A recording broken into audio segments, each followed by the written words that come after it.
Open.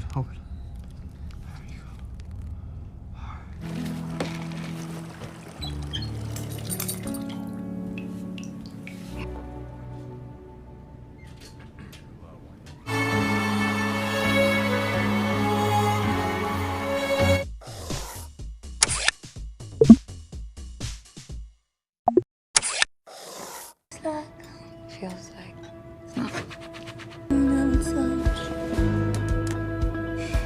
Purple Hearts 2022. Di scene awal kita diperkenalkan seorang gadis cantik, putih, mulus, no minus bernama Cassandra. Kita panggil saja dia Cassie. Cassie, come cut up some lines if you want to stay in the tip pool, girl. Leave me alone. Diketahui jika si Cassie ini adalah seorang musisi yang hari-harinya disibukkan dengan manggung di kafe-kafe kota. Suatu hari, seperti biasa, Cassie bernyanyi dan menghibur seluruh pengunjung kafe. Setelah acara, salah satu sobat bak kepompongnya bernama Frank pun menyapa dirinya. We are also your servers. Great job! Hey! Frank yang merupakan seorang marinir datang bersama rekan marinir untuk hiburan karena sebentar lagi mereka akan pergi ke daerah konflik. Nah, salah satu teman Frank bernama Luke terlihat terus memandangi Cassie dari kejauhan dan sepertinya ia menaruh rasa pada Cassie yang malam itu tampil begitu amburahoy. Cassie was just telling me how much she loves military. No. Luke lalu memberanikan diri PDKT sama Cassie. Sayangnya, di sini Cassie jual mahal dulu cuy, dan gak mau dianggap wanita gampangan. Keesokan harinya, Cassie berkunjung ke sebuah apotek terdekat yang dimana dirinya ternyata si Cassie ini mengidap penyakit diabetes dan mengharuskannya meminum insulin sesuai resep dokter. Look, I'm out of my long-acting and my short-acting insulin.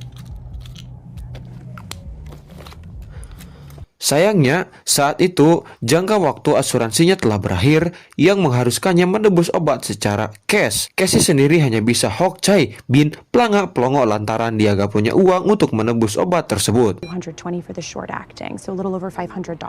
What do you want to do? Di sisi lain, kita juga diperlihatkan Luke yang sedang dikejar teman lapanya yaitu John yang ingin menagih hutangnya senilai $15.000. Ternyata, Luke dulunya merupakan herbivora percintaan narkoboy dan kawannya dan akibatnya dia sampai berhutang pada si John ini.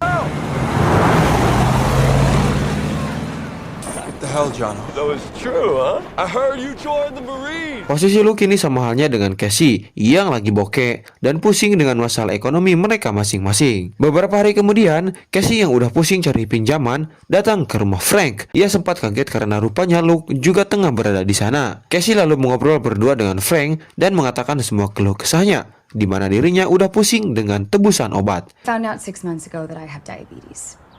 Type 1, and Bayar sewa apartemen, berikut utang bank emok yang udah nunggak berbulan-bulan. Dari sana dia pun punya ide brilian agar Frank menikahinya dikarenakan seorang istri marinir akan dapat tunjangan yang besar dan itu semua sangatlah cukup untuk mengatasi semua masalahnya. and we get extra pages for being married, like basic housing allowance and separation pay. Luke yang menguping dari luar menerobos masuk dan tentu gak setuju dengan rencana Cassie. Karena jika ketahuan, maka karir Frank akan hancur, bahkan dirinya bisa saja dipecat dari pekerjaannya sebagai marinir. Why wouldn't this be a real marriage? I don't know, because you're not in love. I was just trying to help. Thanks for your help. Beberapa hari kemudian, nyatanya Luke yang juga pusing dengan masalah ekonominya mengajak Cassie bertemu. Setelah obrolan yang cukup panjang, mereka akhirnya bersepakat untuk melakukan pernikahan kontrak sehingga tunjangan akan didapatkan sehingga mereka dapat melunasi hutangnya masing-masing. Very charming and persistent, and I convinced you to go out with me. You did. Consistent times where we're gonna speak, okay? And we have to make this look normal, like a real. Setelah persiapan selesai, Luke menjemput Cassie di rumahnya. Di sana ia sangat takjub dan dibuat olohok saat melihat Cassie yang tampil cantik dengan gaun pernikahannya. Tanpa buang-buang waktu, mereka pun OTW ke KUA terdekat. Meskipun tanpa sepengetahuan orang tua mereka masing-masing, pernikahan berlangsung dengan Frank yang kala itu menjadi saksi nikahnya. Today to join you two together in lawful matrimony. Kini, Luke dan Cassie telah resmi menjadi suami istri secara hukum dan agama. Dikarenakan malam itu merupakan malam terakhir bagi marinir yang esok harinya akan pergi ke medan perang, mereka diperbolehkan untuk menginap di salah satu rumah dekat pangkalan militer untuk melakukan ganti oli habis-habisan sebelum berpisah. Huh. I'm scared. Setibanya di kamar, Luke dan Cassie pada malu-malu dan terkesan saling gengsi satu sama lain. Meskipun pernikahan itu palsu, nyatanya mereka nampak terbawa suasana dan akhirnya aksi kuda lumping, ajul gedang pun terjadi malam itu. Hingga tiba waktunya Luke berangkat, di detik kepergiannya, terlihat raut muka mereka berdua seolah tak ikhlas dan berat untuk berpisah satu sama lain. Anything happens to me, you're my next of kin, okay? You can call my brother. Hingga tiba waktunya Luke pergi, di detik kepergiannya, terlihat raut muka mereka berdua seolah tak ikhlas dan berat untuk berpisah satu sama lain. Katanya benih-benih cinta di antaranya keduanya mulai terbentuk dan tumbuh secara alami akibat keadaan. Kini kehidupan mereka bak bumi dan langit di mana Luke harus bertaruh nyawa dan bertugas di medan perang. Sementara Cassie sendiri sibuk mengulik chord dan menciptakan lagu-lagu yang ia harap nantinya akan viral dan membuat karirnya di bidang musik menanjak. Dear Luke, we fell in love so quickly. Meskipun demikian, seringkali mereka berkomunikasi di waktu-waktu senggang dan nampak mereka berdua sudah tak canggung lagi untuk mengungkapkan perasaan mereka satu sama lain. Hingga di suatu ketika Luke terkena musibah saat dirinya tak sengaja menginjak ranjau darat musuh. Dengar kabar itu, Cassie panik dan langsung menghubungi ayah Luke. Meskipun sebenarnya Luke pernah melarang melakukannya dikarenakan hubungan ayah anak mereka sangat buruk akibat masa lalu Luke. Cassie bingung dan tak tahu harus mengadu sama siapa lagi dan terpaksa menemui ayah Luke dan mengatakan kondisi Luke sekarang.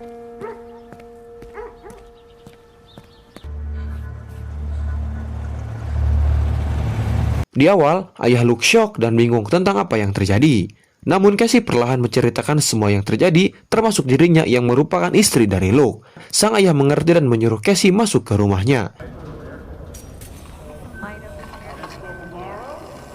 I'm sorry, come on in.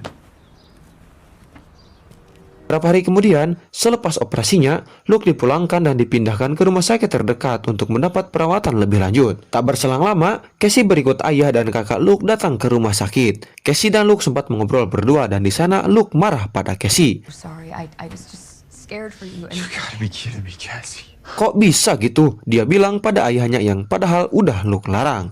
Tapi ya mau gimana lagi karena semua udah kepalang terjadi. Luke juga mewanti-wanti agar rahasia pernikahan bodong mereka jangan sampai terbongkar. Karena jika itu terjadi, karirnya akan habis. Acts like a cop.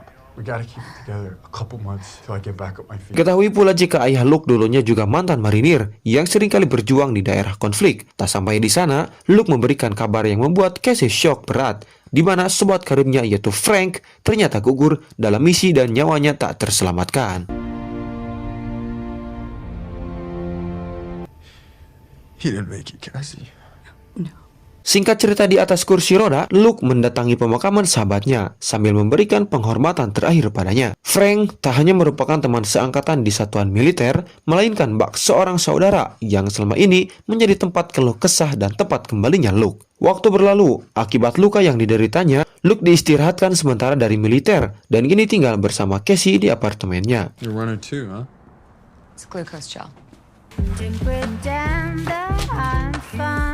Sebagai istri yang baik, Cassie bersedia tulus ikhlas merawat suaminya itu di apartemennya. Dengan sabar dan telaten, Cassie merawat Luke dengan baik. Nyuapin makanan, ngajak bercanda, dan bahkan ganti oli pun dilakukannya demi berbakti pada suami. I'm in pain. I'm in so much pain. God, I haven't been back here in so long. Namun lama-kelamaan bak kehidupan rumah tangga pada umumnya, perselisihan dan cekcok mulai terjadi di antara mereka. Dan tentu salah satu faktor yang menyebabkan itu semua adalah ekonomi. Nyatanya sampai sekarang mereka belum mendapatkan tunjangan perkawinan yang selama ini mereka tunggu-tunggu. Hingga mereka seolah hidup masing-masing, tak saling sapa dan tegur, bahkan seringkali menghindar satu sama lain.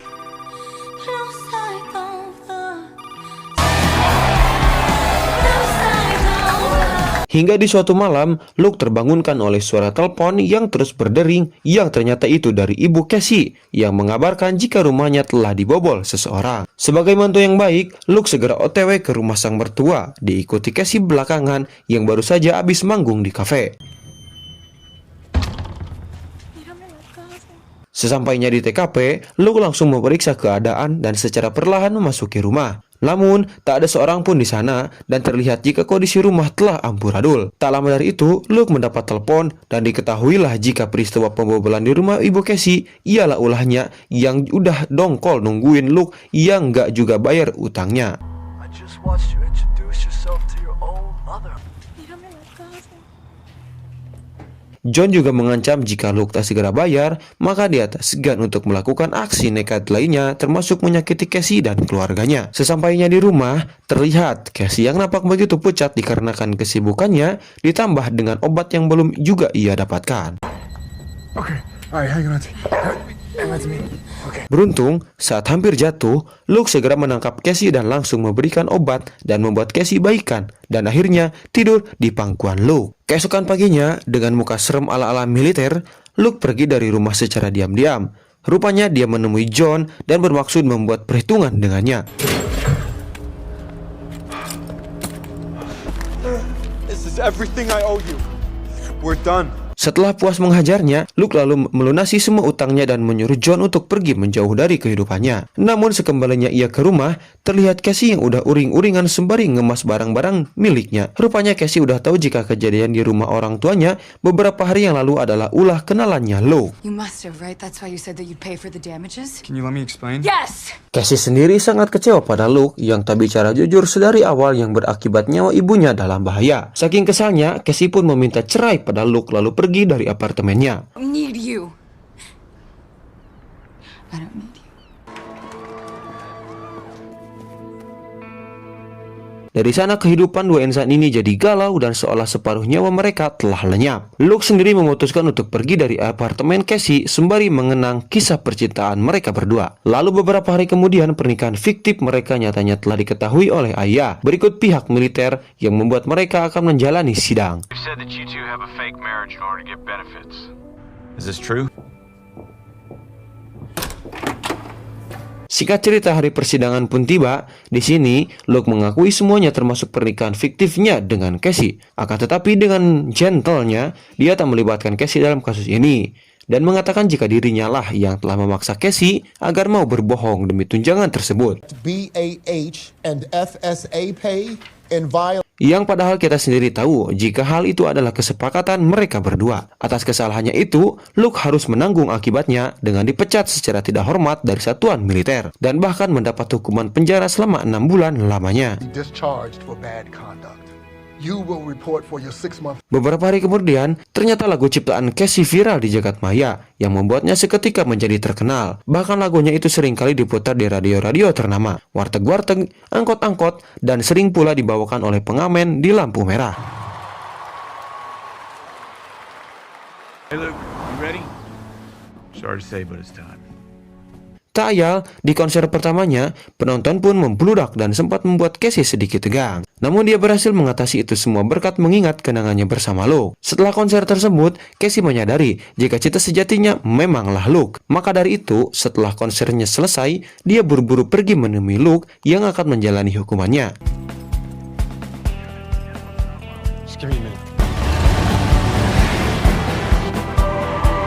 Di sana dia mengungkapkan seluruh perasaannya dan bahkan rela menunggunya menjalani hukuman. Orang-orang terdekat mereka pun sangat bahagia dikarenakan kisah cinta pasangan ini pun kembali bersemi. Dan film pun mabok cuy. Oke, itulah dia alur cerita film Purple Hearts. Semoga kalian semua terhibur. Terima kasih bagi Sobat Dickson yang masih stay sampai akhir.